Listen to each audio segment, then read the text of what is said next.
ఏమా చూడండి.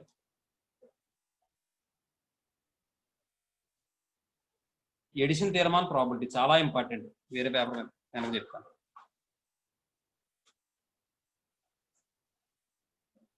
Addition theorem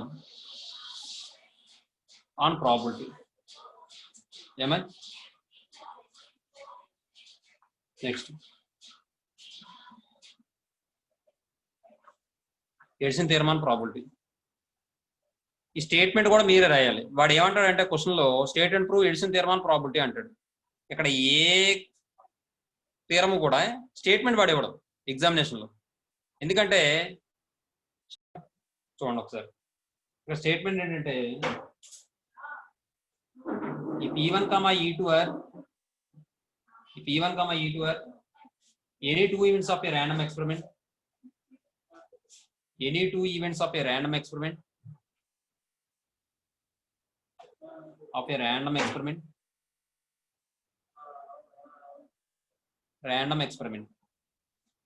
and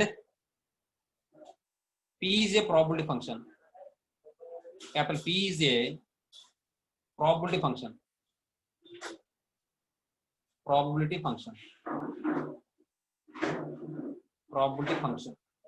Then మీరు లోయర్ క్లాస్ లో చదువుకున్నది ఇది చూడండి. P of E1 union E2 equal to P of E1 plus P of E2 minus P of E1 intersection E2. P of E1 intersection E2. ఇది మీరు ఎక్కడైనా చూసినట్టు అనిపిస్తుందా లోయర్ క్లాస్ లో? మీరు P లో చూసుంటారు, N లో చూసుంటారు. N of E1 union E2 equal to N of E1 plus N of E2 plus N of E2 minus N of E1 intersection E2. N of A union B equal to formula ఏంటి అక్కడ? N of A plus N of B minus N of A intersection B కదా. ఇప్పుడు దీని అంతటిని N of S తో divide చేయండి. Both sides divide చేస్తే N of A union B by N of S equal to ఇదేమవుతుంది? N of A by N of S plus N of B by N of S minus N of A intersection B by N of S. ఇప్పుడు చూడండి ఇది N of A అంటే A union B by N of S అంటే P of A union B గా అవునా? చూడండి ఇది ఏమవుతుంది? N of A union B by N of S అంటే P of A union B కదమ్మా. N of S అంటే P of A. అది అంత అనుమానంగా చూస్తారటమ్మా బాబు. N of S అంటే ఏంటి? Total number of outcomes. N of A అంటే ఏంటి? Favourable outcomes to A number of. తర్వాత ఇదేమవుతుంది? P of B. తర్వాత ఇదేమవుతుంది? వచ్చిందా లేదా? అయితే మనం జనరల్ గా అక్కడ వచ్చిన దాన్ని బట్టి ఇది గుర్తుపెట్టుకోవచ్చు అని చెప్పడం కోసం చెప్పాను తప్ప అది ఇది ఒకటి కాదు. అర్థమవుతుందా? అది వేరు ఇది వేరు. అది నెంబర్ మాత్రమే ఫైండ్ అవుట్ చేస్తాం, ఇక్కడ ప్రాబిలిటీ ఫైండ్ అవుట్ చేస్తాం. చూడండి ఇక్కడ 2 కేసెస్ వస్తాయి. ఇక్కడ ఏంటి ఆ 2 కేసెస్ అంటే E1 E2 అనేవి 2 ఈవెంట్స్ అనుకున్నాం కదా. మనం ఇక్కడ ప్రాబిలిటీ ఫంక్షన్ అప్లై చేయాలి. ప్రాబిలిటీ ఫంక్షనే కాకుండా అందులో థర్డ్ కండిషన్ ఏదైతే ఉందో ప్రాబిలిటీ ఫంక్షన్ లో ఆ third condition must and should గా అప్లై చేయాలి. కాబట్టి థర్డ్ కండిషన్ ఏం చెప్తుంది ప్రాబిలిటీ ఫంక్షన్ లో మనకి? P of E union E2 is equal to P of E1 plus P of E2. అలా కాదు, దానికన్నా ముందు కండిషన్ ఉంది అక్కడ. E1, E2 అనేవి P of S లో తీసుకుంటే, పవర్ సెట్ ఆఫ్ S లో తీసుకుంటే ఆ రెండిటి యొక్క ఇంటర్సెక్షన్ ఏమవ్వాలి? అప్పుడు వాటి మధ్య యూనియన్ పెడితే ఆ యూనియన్ కాస్త ఎలా మారిపోతుంది? ప్లస్ కింద మారిపోతుంది, సపరేట్ అయిపోయి. అవునా? P of E1 union E2 equal to P of E1 plus P of E2 అవుతుంది. దీన్ని మనం జనరల్ గా మాట్లాడితే రెండు ఈవెంట్స్ యొక్క ఇంటర్సెక్షన్ పై అయ్యింది అనుకోండి, అప్పుడు ఆ రెండు ఈవెంట్స్ యొక్క యూనియన్ కి ప్రాబిలిటీ అప్లై చేస్తే అప్పుడు ఏమవుతుందంటే ఆ రెండు ఈవెంట్స్ యొక్క ప్రాబిలిటీస్ సపరేట్ గా తీసుకున్న వాల్యూస్ యొక్క సమ్మకి ఈక్వల్ అయిపోతుంది. అర్థమవుతుందా? అది అయితే ఇక్కడ చూడండి ఒకసారి. నేను 2 కేసెస్ తీసుకుంటాను ఇక్కడ. ఏంటి ఆ 2 కేసెస్ అంటే మెయిన్ నాకు అక్కడ ఉపయోగించేది ప్రాబిలిటీ ఫంక్షన్ లో థర్డ్ కండిషన్. థర్డ్ కండిషన్ నాకు ఏం చెప్తుంది? అక్కడ E1 ఇంటర్సెక్షన్ E2 పై అవ్వాలి అని చెప్తుంది. కాబట్టి నేను ఏమంటానంటే ఇక్కడ E1 E2 అనేవి 2 ఈవెంట్స్ అని తీసుకున్నాం తప్ప అవి ఎలా ఉంటాయో మనకు తెలియదుగా. అంటే ఈ రెండుకి కామన్ పార్ట్ ఉండొచ్చు, ఇంకేమవచ్చు, ఉండకపోవచ్చు. కాబట్టి ఈ స్టేట్మెంట్ 2 మార్క్స్ ఉంటుందమ్మా పబ్లిక్ ఎగ్జామినేషన్. మీరు కంపల్సరీగా స్టేట్మెంట్ రాయాలి. ప్రూఫ్ లో కేస్ 1 లేదంటే let E1, E2 be the any two events of a random experiment. Any two events of a random experiment. Any two events of a random experiment. Random experiment. And P is a probability function. And P be a probability function. And P be a probability function.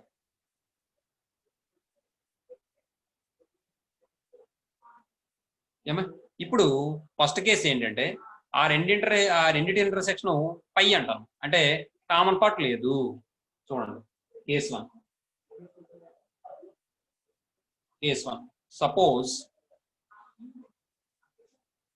Suppose E1 intersection E2 equal to 5 అంటాం. అంటే మన diagram ఎలా ఉంటుంది చూడండి.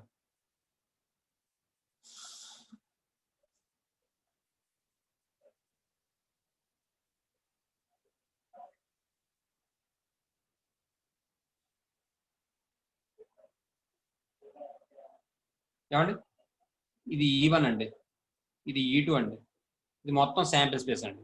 ఇప్పుడు చూడండి, ఈ రెండింటికి కామన్ పార్ట్ ఏమైనా ఉందా? No, sir. అంటే ఇంటర్సెక్ట్ చేసుకుంటున్నాయా? No, sir. Intersection empty set అయ్యగా. ఇలా ఉందనుకోండి E1 E2 అని, అప్పుడు కామన్ పార్ట్ ఉన్నట్టు. అప్పుడు E1 intersection E2 equal to empty అవుతుందా? కానీ ఇక్కడ రెండింటికి కామన్ పార్ట్ లేదు కాబట్టి వాడి యొక్క ఇంటర్సెక్షన్ వచ్చేటప్పటికి ఎంటీ సెట్ అయిపోతుంది, ఏముండదు. ఇది తీసుకున్నాం కేసు. తీసుకున్నప్పుడు మనం E1 ఇంటర్సెక్షన్ E2 పై అయినప్పుడు ప్రాబబిలిటీ ఫంక్షన్ లో థర్డ్ కండిషన్ అప్లై చేసుకోవచ్చా లేదా? అప్పుడు ఏం చెప్తుంది ప్రాబబిలిటీ ఫంక్షన్ లో థర్డ్ కండిషన్? ఏం చెప్తుంది? P of E1 union E2 equal to P of E1 plus P of E2 అని చెప్తుందా లేదా? Yes, sir. చెప్తాను చూడండి. Then P of E1 intersection E2 equal to ఏమవుతుందమ్మా? P of పై అవుతుంది. P of పై వాల్యూ ఎంత? 0. చెప్పుకున్నాగా P of పై అలా 0 వస్తుందో చెప్పానా నేను?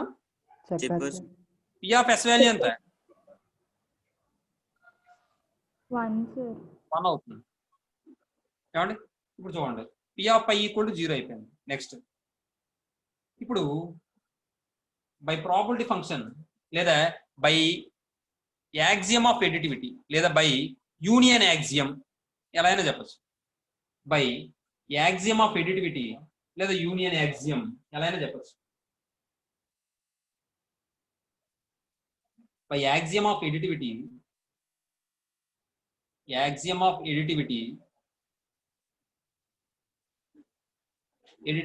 ఏమని చెప్పచ్చు మనం? P of E1 union E2 equal to P of E1 plus P of E2 అని చెప్పచ్చు అమ్మ. ఇప్పుడు నేను ఏం చేస్తానంటే చూడండి ఒకసారి, మరి నేను ఏం ప్రూవ్ చేయాలి? నేను P of E1 intersection E2 ఇక్కడ వచ్చింది అని చెప్తే నాకు అయిపోయినట్టే కదా తీరం ఈ కేసులో.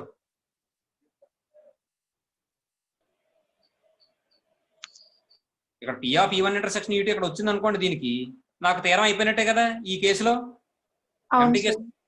ఇప్పుడు చూడండి, నేను ఏం చేస్తానంటే P of E1 plus P of E2 minus 0 అని రాస్తాను. 0 రాసుకోకూడదా నేను?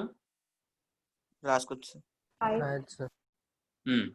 కాబట్టి ఇప్పుడు చూడండి, P of E1 plus P of E2 minus 0 బదులు నేను ఏం రాసుకోవచ్చు? P of E1 intersection E2 తీరం అయిపోయిందండి. వాడు ప్రూవ్ చేయమంది అయిపోయింది. ఇప్పుడు ఈ కేసులో అయిపోయింది. ఇప్పుడు ఈసారి intersection not equal to phi అందాం, అంటే కామన్ పార్ట్ ఉందని తీసుకుందాం. చూడండి, అది ఇది చాలా ఇంపార్టెంట్, జాగ్రత్తగా చూసుకోవాలి. చాలా మంచి తీరం అమ్మాయి, చాలా ఈజీ తీరం.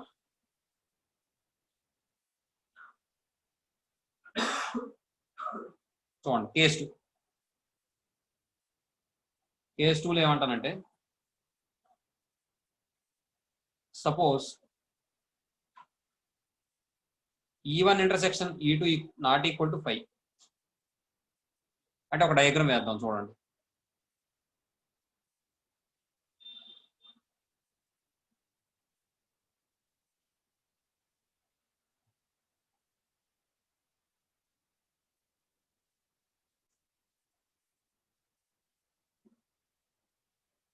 ఏమండి ఇప్పుడు ఇది E1 అంటాను, ఇది E2 అంటాను, ఇది S అంటాను. ఈ కామన్ పార్ట్ ఏమవుతుంది నాకు? E1 ఇంటర్సెక్షన్ E2 కదా అవుతుంది. Yes, sir. Yes, sir.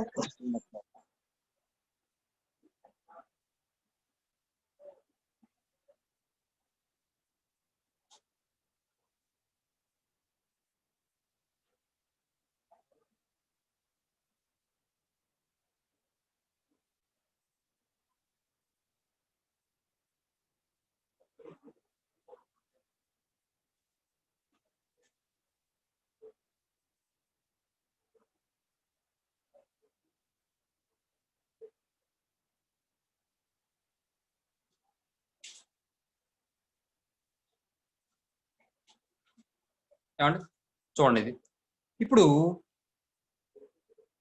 నేను మీకు చిన్న విషయం చెప్పాను నిన్న.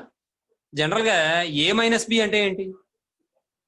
ఒక సెట్ A కామ బి అనేవి 2 సెట్స్ అని తీసుకుని A మైనస్ బి అంటే ఏమొస్తాయి మనకు చెప్పండి? కేవలం ఏలో ఎలిమెంట్ మాత్రం వస్తాయి. అవునా? Yes, sir. అదే బి మైనస్ సి అంటే ఏమొస్తాయి? కేవలం below elements. Element mark. Yes, sir. ఇక్కడ ఒక విషయం చెప్పాను చూడండి. ఇప్పుడు E2 మొత్తం తీస్తాను అనుకోండి, దాన్ని ఎలా రాయొచ్చు మనం? ఈ పార్ట్ అంటే ఏంటి? కేవలం E1 మాత్రమే ఉందంటే దాన్ని ఎలా రాయొచ్చు మనం? E1 minus E2ఏగా. Yes, sir. చూడండి, అంటే ఇక్కడ E1 మైనస్ E2 అనేది ఏమి ఇండికేట్ చేస్తుందంటే, ఈ పార్ట్ దేన్ని ఇండికేట్ చేస్తుందంటే E1 మైనస్ E2ని ఇండికేట్ చేస్తుంది. ఏది వెర్టికల్ లైన్స్ ఉన్న పార్ట్.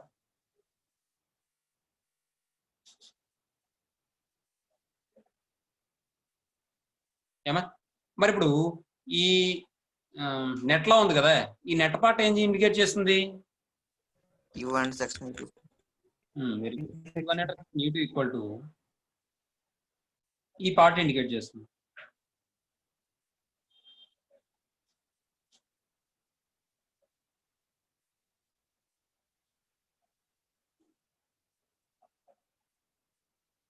ఏమండి ఇప్పుడు చూడండి, ఇక్కడ నేను ఏం చేస్తానంటే ఫస్ట్ E1 మాత్రమే రాస్తాను. E1 మాత్రమే రాస్తాను. E1 ఎలా రాస్తానో చూడండి. నో E1 ఈక్వల్ టు నేను ఎలా రాసుకోవచ్చా? E1 ని చూడండి ఒకసారి. E1 minus E2, E1 minus E2, E1 minus E2 అంటే ఈ పార్ట్ రాశాను. మరి ఇంకా నాకు E1 కావాలంటే ఇంకే పార్ట్ రావాలి? ఇంటర్సెక్షన్ పార్టేగా. అవును sir. Union E1 intersection E2 రాయచ్చా లేదా?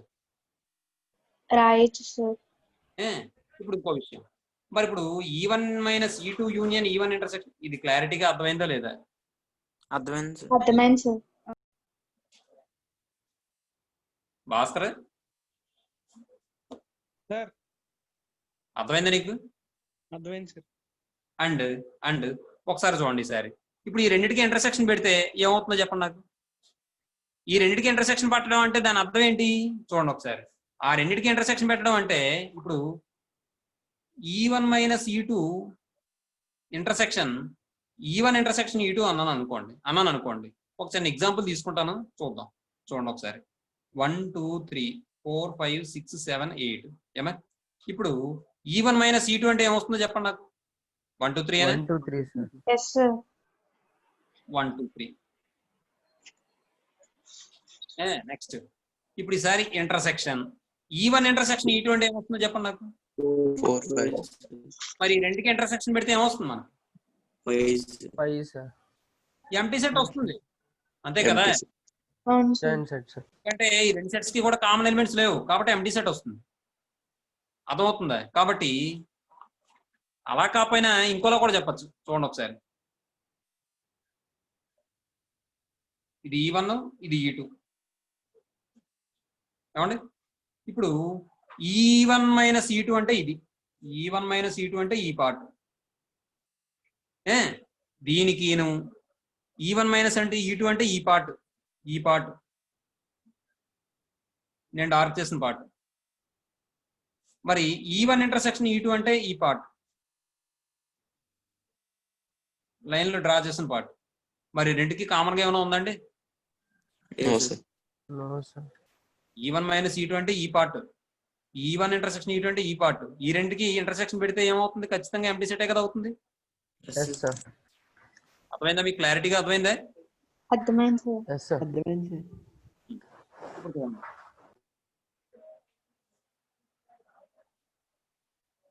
ఇప్పుడు మనం అక్కడ అది కండిషన్ అప్లై చేద్దాం. చూడండి. And E1 minus E2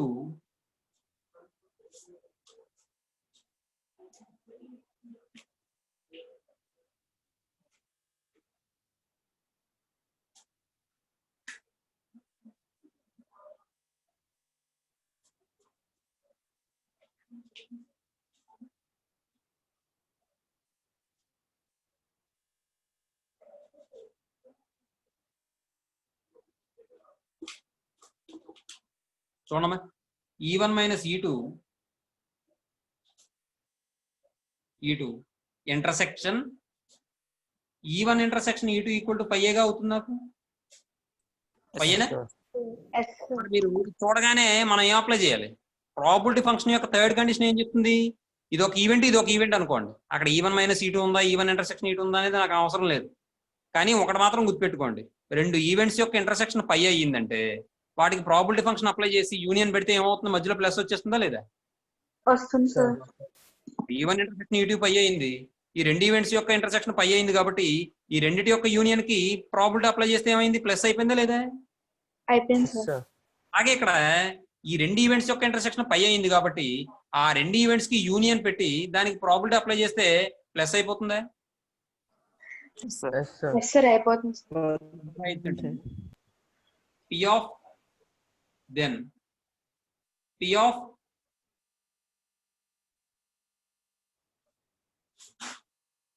E1 minus E2 union E1 intersection E2 ఇక్కడ ప్లేస్ సరిపోదు, కింద రాస్తా. Then P of E1 minus E2 union E1 intersection E2 equal to మనకి యాక్సియం ఆఫ్ ఎడిటివిటీని బట్టి P of E1 minus E2 ఈ union కాస్త ఏమైపోతుంది? Plus P of E1 intersection E2. ఇదంతా ఒకే లైన్ లో రాసుకోండి. మీరు ఏం చేస్తారంటే ఇది ఇంకో విషయం చెప్పనా, ఇదంతా దేని వాల్యూ? P of E1 కదా. మరి దీనికి యూనియన్ అప్లై చేస్తామంటే P of E1 అనేది కదా దాని అర్థం. Yes, sir. అవును sir. P of E1 equal to అని రాసుకోండి. P of E1 ఈక్వల్ ఏమంటే అంటే ఇప్పుడు నాకు ఏమని వచ్చింది? P of E1 equal to P of E1 minus E2 plus P of E1 intersection E2 అని వచ్చిందా లేదా? వచ్చింది సార్. Yes sir. ఎక్కడి నుంచి వచ్చింది? బై యాక్సియం ఆఫ్ ఎడిటివిటీ లేదా యూనియన్ యాక్సియం అలా రాయొచ్చు. తర్వాత దీని నుంచి నేను ఏం చేస్తానంటే P of E1 minus E2 find out చేస్తాను. P of E1 minus E2 equal to ఇక్కడ ఈ ఇంటర్సెక్షన్ వాల్యూ ఇలా వస్తే మైనస్ అవుతుంది కాబట్టి P of E1 minus P of E1 intersection E2 అని రాసుకోవచ్చా లేదా? రాసుకోవచ్చు సార్. ఇది ఈక్వేషన్ 1 అనండి. ఈక్వేషన్ 1 అనండి. నెక్స్ట్ ఏం చేద్దామంటే మరి ఇప్పుడు నౌ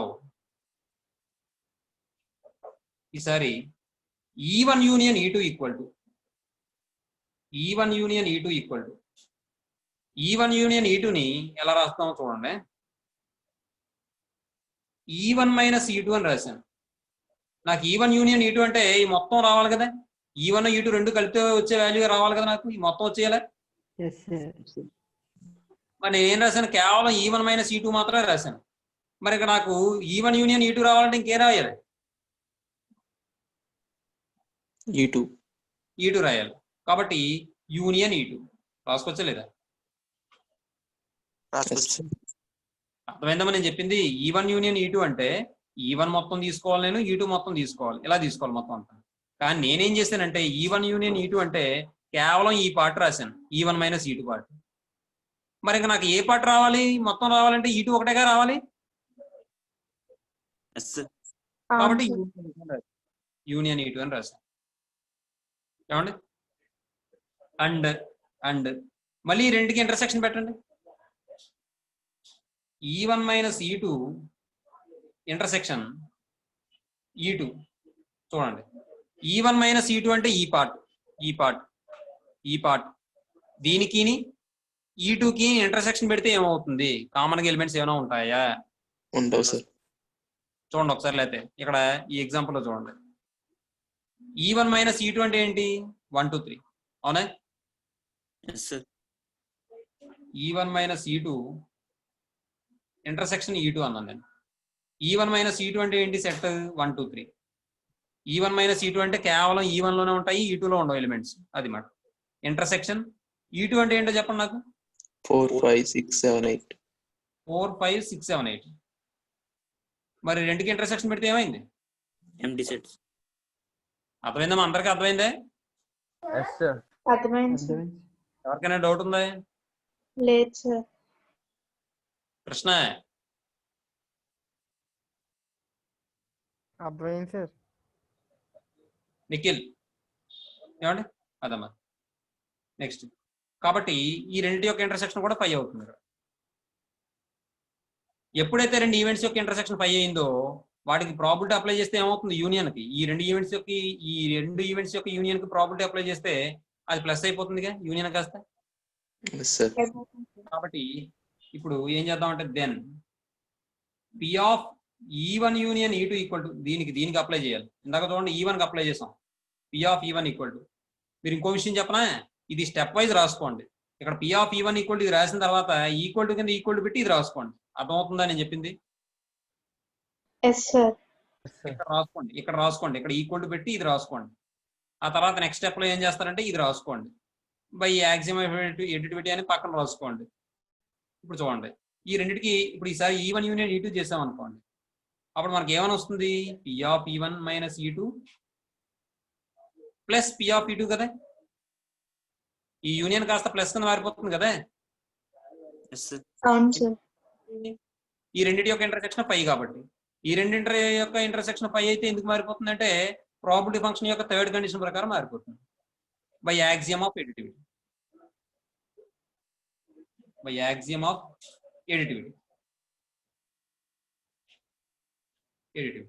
ఈసారి ఫ్రమ్ 1 నుంచి P of E1 minus E2 అంటే P of E1 minus P of E2 E1 intersection E2 అని రాసుకోవచ్చు ఇక్కడ. రాసుకోవచ్చు సార్. అప్పుడు ఆన్సర్ వచ్చినట్టేగా. అర్థమైందా? Yes sir. చూడండి ఇక్కడ రాస్తాను చూడండి. ఎలాగే ఇక్కడ ప్లేస్ ఖాళీ కదా చూడండి. దీని తర్వాత స్టెప్ లో ఏం చేస్తామంటే మనం ఫ్రమ్ 1 లేదంటే P of E1 union E2 equal to, ఇక్కడ చూడండి ఫ్రమ్ 1 నుంచి P of E1 minus E2 అంటే ఇది రాసుకోవచ్చుగా. P of E1 minus P of E1 intersection E2 plus P of E2 ఎక్కడి నుంచి అంటే ఫ్రమ్ 1. ఇది ఒక ఆర్డర్ లో రాయండి, మనకు కావాల్సిన ప్రూఫ్ వస్తుంది కదా. P of E1 plus P of E2 minus P of E1 intersection E2. అర్థమైందమ్మా? అర్థమైంది సార్. ఇది 7 మార్క్స్ తీరం అమ్మా. చాలా ఇంపార్టెంట్, చాలా ఈజీ. జాగ్రత్తగా అర్థం చేసుకుంటే నీట్ గా రాసుకోండి. త్వరగా రాయండి. చూడండి దీని మీద మళ్ళీ ఇంకో తీరం ఉంటుంది దీనికి సంబంధించి. ఇప్పుడు మనం 2 ఈవెంట్స్ కి ప్రాబిలిటీ ఫంక్షన్ అదే ఎడిషన్ తీరం మనం ప్రాబిలిటీ అప్లై చేసాం. 3 ఈవెంట్ కూడా ఎడిషన్ తీరం అప్లై చేయొచ్చు. అది కూడా మనం చెప్పుకుంటాం నెక్స్ట్ తీరం కింద, తీరం 2 కింద చెప్పుకుంటాం అన్నమాట. ఇది తీరం 1 అమ్మా. ఏమా చూడండి. నెక్స్ట్ నోట్ ఏంటంటే ఫస్ట్ది let E1, E2 be the two events of a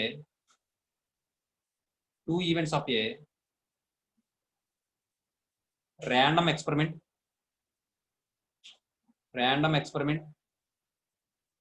and P be a probability